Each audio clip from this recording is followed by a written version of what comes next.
wabarakatuh. Kami dari kelompok 11 Teori Perbankan Syariah. Pada kesempatan kali ini kelompok 11 akan membahas sedikit mengenai akuntansi perbankan syariah. Tetapi sebelum itu izinkan saya untuk memperkenalkan kelompok 11. Yang pertama yaitu ada teman saya Ahmad Arianto, NIM 038 sebagai pemateri.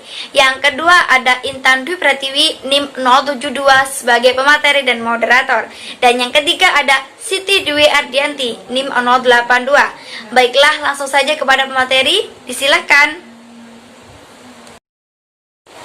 Terima kasih atas waktunya Bu Moderator. Di sini saya akan sedikit membahas mengenai pengertian akuntansi syariah. Akuntansi syariah adalah akuntansi yang berbasiskan Islam.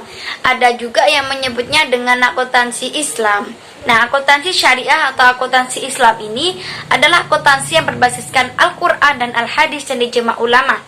Perbedaannya mendasar antara akuntansi syariah dengan akuntansi konvensional adalah pada akuntansi syariah itu memiliki sistem yang bernama cash basis, sedangkan pada akuntansi konvensional itu memakai prinsip akrobasis. Secara struktur, aktiva pada akuntansi syariah berbeda dengan akuntansi konvensional. Pada kolom pasif akuntansi syariah terdapat akun investasi tidak terikat, termasuk kewajiban. Nah, menurut Toshikabu Hayashi tahun 1989 dalam tesisnya yang berjudul On Islamic Accounting membahas dan mengakui keberadaan akuntansi Islam. Menurutnya, akuntansi barat memiliki sifat yang berpedoman pada filsafat kapitalisme. Sifat-sifat akuntansi barat ini kehilangan arah apabila dihubungkan dengan aspek etika dan sosial dan bebas nilai.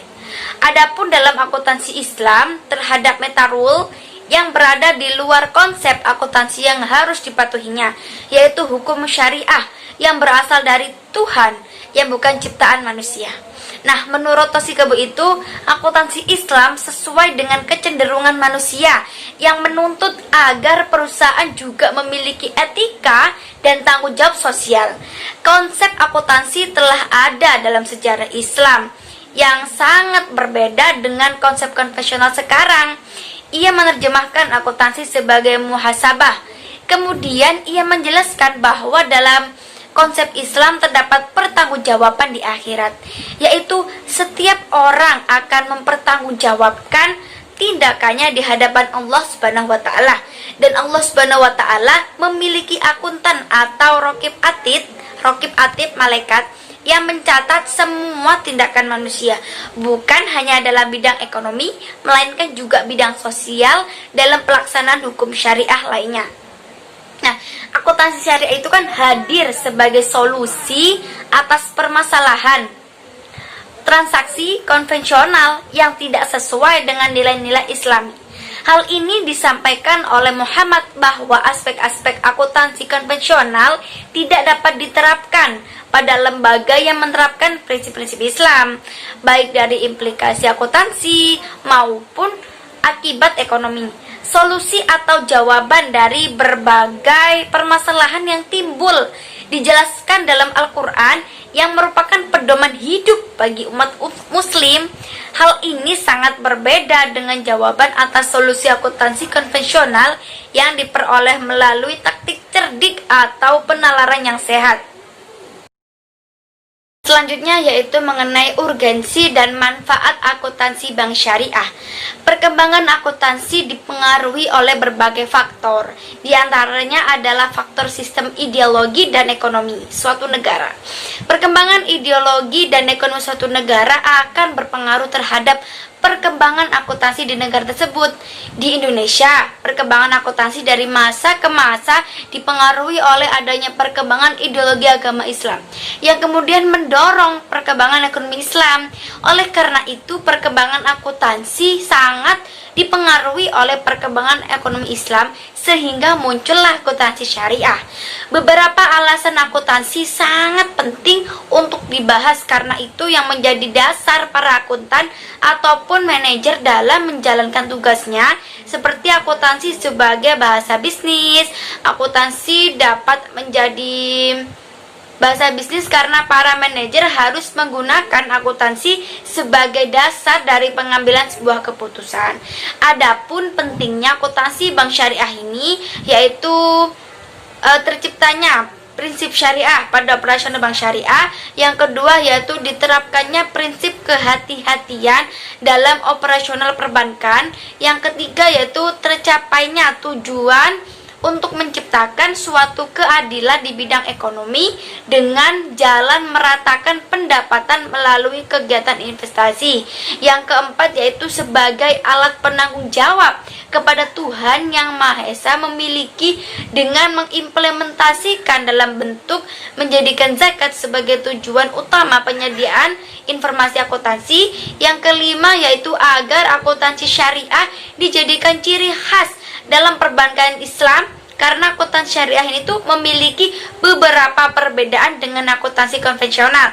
Dan yang terakhir keenam itu akuntansi berperan memberikan informasi yang sangat dibutuhkan manajemen dalam melaksanakan fungsi-fungsinya, yaitu perencanaan atau planning, pengorganisasian atau organizing, yang ketiga pengarahan atau executing, dan pengawasan atau controlling. Terima kasih. Baik, selanjutnya saya akan menjelaskan mengenai manfaat akuntansi dalam perbankan syariah. Banyak faktor pendorong munculnya akuntansi syariah.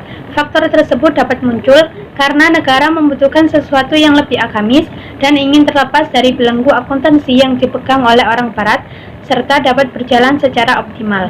Beberapa faktor tersebut antara lain: yang pertama, meningkatnya religiusi atau meningkatnya nilai keagamaan. Yang kedua, lambatnya akuntansi konvensional dalam menghadapi masalah inflasi. Yang ketiga, kebutuhan akuntansi dalam lembaga bisnis maupun di lembaga keuangan. Manfaat akuntansi dalam perbankan syariah yaitu yang pertama, bermanfaat dalam pengambilan keputusan investasi dan pembiayaan. Laporan keuangan menyediakan informasi yang bermanfaat bagi pihak-pihak yang berkepentingan dalam pengambilan keputusan yang rasional. Manfaat yang kedua yaitu memberikan informasi mengenai sumber daya ekonomis bank, kewajiban bank untuk mengalihkan sumber daya kepada entitas lain atau kepada pemilik saham, dan peristiwa yang dapat mempengaruhi perubahan sumber daya ekonomi tersebut. Manfaat yang ketiga yaitu memberikan informasi mengenai kepatuhan bank terhadap prinsip syariah, serta informasi pendapatan dan beban yang tidak sesuai dengan prinsip syariah, serta bagaimana pendapatan tersebut diperoleh dan penggunaannya untuk apa saja. Baik, materi selanjutnya yaitu mengenai PSAK. PSAK adalah suatu kerangka dalam prosedur pembuatan laporan keuangan agar terjadi keseragaman dalam penyajian laporan keuangan. Selain untuk keseragaman laporan keuangan, PSAK juga diperlukan untuk memudahkan penyusunan laporan keuangan, memudahkan auditor, serta memudahkan pembaca laporan keuangan. Keberadaan PSAK yang baik akan mendorong terciptanya sistem akuntansi yang baik pula, sehingga akan tersedia informasi yang akurat, relevan, dan dapat dipercaya. Akuntansi perbankan syariah di Indonesia berpedoman terhadap PSAK nomor 59 yang diadopsi dari AAOIV atau Accounting and Auditing Organization for Islamic Financial Institution, lembaga regulasi keuangan Islam internasional yang kedudukannya di Abu Dhabi, Unit Emirat Arab. PSAK nomor 59 ini merupakan pernyataan yang dikeluarkan oleh Ikatan Akuntan Indonesia mengenai akuntansi perbankan syariah. Adapun inti dari PSAK nomor 59 yaitu pernyataan yang tujuannya untuk mengatur perlakuan akuntansi, mencakup pengakuan, pengukuran, penyajian, dan pengungkapan transaksi khusus yang berkaitan dengan aktivitas bank syariah. Jadi pada awalnya perbankan syariah itu berpedoman pada PSAK nomor 59, tetapi dengan adanya berbagai alasan, akhirnya PSAK nomor 59 ini dicabut dan berlaku selama 5 tahun saja. Untuk menggantikan PSAK nomor 59, akhirnya DSAKSIAI atau Dewan Standar Akuntansi Keuangan Ikatan Akuntan Indonesia menerbitkan 10 PSAK untuk entitas syariah, yaitu yang pertama PSAK 101 tentang penyajian laporan keuangan syariah, PSAK 102 tentang akuntansi murabahah, PSAK 103 tentang akuntansi salam, PSAK 104 tentang akuntansi istisna, PSAK 105 tentang akuntansi mudharabah, PSAK 106 tentang akuntansi musyarakah, PSAK 107 tentang akuntansi ijaroh, PSAK 108 tentang akuntansi transaksi asuransi syariah, PSAK 109 tentang akuntansi zakat, infak, dan sodako, PSAK 110 atau yang terakhir yaitu tentang akuntansi suku. Selanjutnya yaitu tahapan penyusunan laporan keuangan di bank syariah secara umum. Tahap yang pertama yaitu adanya bukti transaksi. Bukti transaksi merupakan kepastian keabsahan transaksi yang dicatat dan sebagai rujukan apabila terjadi masalah di kemudian hari. Yang kedua yaitu jurnal. Cara pencatatan jurnal dilakukan dengan sistem akuntansi berpasangan atau double entry accounting system. Yang ketiga yaitu buku besar. Buku besar yaitu data pindahan dari jurnal ke dalam akun masing-masing. Yang keempat yaitu neraca saldo. Neraca saldo adalah pengelompokan akun-akun buku besar berdasarkan saldo debit dan saldo kreditnya, sehingga jumlah saldo yang ada di sisi debit sama dengan jumlah saldo yang ada di sisi kredit. Yang kelima yaitu jurnal penyesuaian. Jurnal penyesuaian adalah jurnal yang dibuat pada akhir periode untuk mengoreksi akun-akun sehingga mencerminkan keadaan yang sebenarnya. Yang keenam yaitu laporan keuangan. Secara umum laporan keuangan bank syariah adalah sebagai berikut. Yang pertama, laporan keuangan yang mencerminkan kegiatan bank syariah sebagai investor beserta hak dan kewajibannya. Laporan keuangan tersebut meliputi yang pertama, ada laporan posisi keuangan, ada laporan laba rugi, ada laporan arus kas, dan laporan ekuitas. Selanjutnya yaitu laporan keuangan yang menggambarkan perubahan dalam investasi terikat yang dikelola oleh bank syariah dalam kepentingan masyarakat, baik berdasarkan kontrak mudharabah maupun kontrak perwakilan. Laporan semacam ini disebut dengan laporan perubahan dana investasi terikat. Yang ketiga, laporan keuangan yang menggambarkan peran dari bank syariah sebagai pemegang amanah dari dana yang tersedia untuk jasa sosial. Ketika jasa semacam itu diberikan melalui dana terpisah, maka dilaporkan dalam yang pertama ada laporan sumber dan penggunaan dana zakat dan dana sosial. Yang kedua yaitu laporan sumber dan penggunaan kebajikan. Secara singkat dan garis besar, perlu dijelaskan hal-hal yang terkait dengan laporan keuangan di bank syariah. Yang pertama ada laporan posisi keuangan atau neraca. Bank syariah dalam penyaluran dana dicabut dalam perkiraan yang sesuai dengan prinsip penyalurannya, yaitu yang pertama, prinsip jual beli dibukukan pada perkiraan piutang, seperti piutang murabaha, piutang istisna, dan piutang salam. Yang kedua ada prinsip bagi hasil ditampung dalam perkiraan investasi, seperti pembiayaan mudharabah dan pembiayaan musyarakah. Yang ketiga yaitu prinsip ijaroh dicatat dalam perkiraan aktiva ijaroh. Selanjutnya ada kewajiban. Kewajiban ini ada dua. Yang pertama simpanan atau titipan, yaitu perkiraan ini digunakan untuk membukukan penghimpunan dana yang menggunakan prinsip wadiah, karena prinsip wadiah ini adalah titipan yang harus dikembalikan kapan saja oleh bank apabila si penitip meminta kembali. Yang kedua ada kewajiban investasi terikat executing. Perkiraan ini digunakan untuk membukukan penerimaan mudharabah muqayyadah dengan pola penyaluran executing. Yang ketiga ada dana syirka temporer. Transaksi yang dibukukan pada dana syirka temporer adalah penghimpunan dana pada bank syariah yang menggunakan prinsip mudharabah mutlaqah. Untuk bentuk laporan posisi keuangan neraca di bank syariah, teman-teman bisa lihat di makalah nggih. Selanjutnya yaitu ada laporan laba rugi. Beberapa unsur laporan laba rugi yang ada dalam laporan laba rugi bank syariah yaitu yang pertama ada pendapatan operasi utama. Kemudian ada hak pihak ketiga atas bagi hasil dana syirka temporer, ada juga pendapatan operasi lainnya, dan ada juga beban-beban. Untuk bentuk laporan laba rugi dan saldo laba bank syariah, teman-teman bisa lihat di makalah. Yang ketiga ada laporan perubahan dana investasi terikat. Laporan perubahan dana investasi terikat ini memuat laporan dari mudharabah muqayyadah dengan pola penyaluran channeling. Untuk investasi terikat dengan pola penyaluran executing dilaporkan dalam neraca on balance sheet. Laporan ini merupakan pertanggungjawaban bank sebagai agen dalam mudharabah muqayyadah. Laporan perubahan dana investasi terikat ini dibuat oleh lembaga keuangan syariah sebagai laporan menjalankan amanah dalam pengelolaan dana.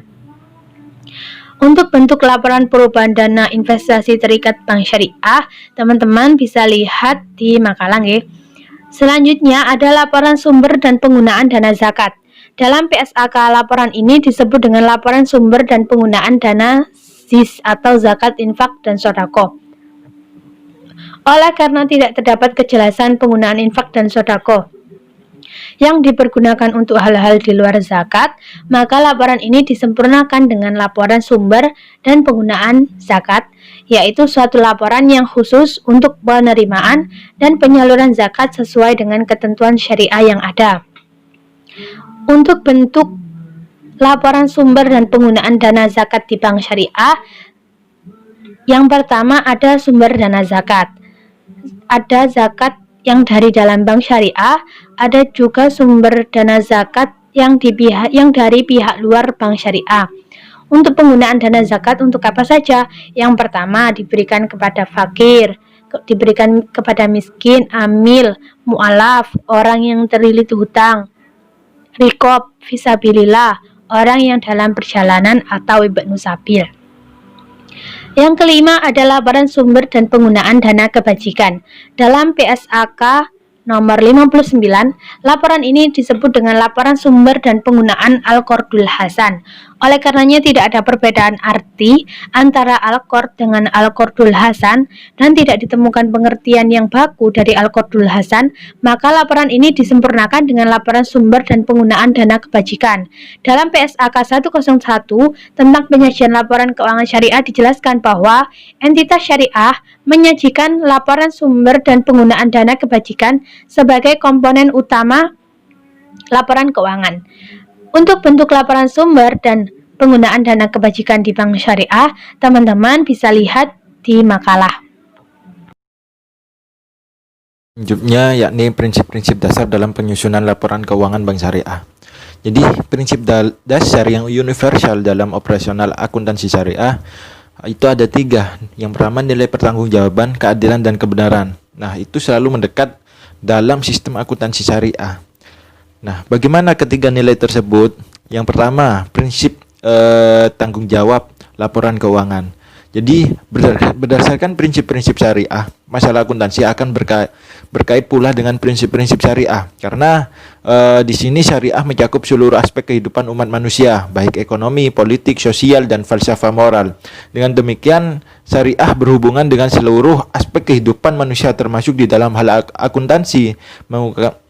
Nah, itu. Nah, di sini yang berarti diterapkan terhadap semua situasi dan tidak biasa. Nah, harus dapat memenuhi kebutuhan minimum yang harus dimiliki oleh seseorang. Kebaikan atau benevolence atau ihsan, harus dapat melakukan hal-hal yang lebih baik dari standar kebiasaan. Prinsip akuntansi syariah itu berdasarkan pengukuran dan penyingkapannya terdiri dari 3. Yang pertama ada zakat, yang kedua bebas bunga, dan yang ketiga halal. Yang kedua, prinsip keadilan laporan keuangan. Keadilan di sini mengacu pada hubungan yang tidak dicurangi, ikhlas dengan persetujuan yang matang atas proporsi masukan dan keluarannya. Kebersamaan ini mengacu pada prinsip saling menawarkan bantuan dalam nasihat untuk saling meningkatkan produktivitasnya. Berikut ini prinsip-prinsip yang berlaku pada bank syariah. Yang pertama ada pembiayaan berdasarkan prinsip bagi hasil atau mudharabah. Pembiayaan berdasarkan prinsip pernyataan modal atau musyarakah. Yang ketiga prinsip jual beli barang dengan memperoleh keuntungan atau murabahah.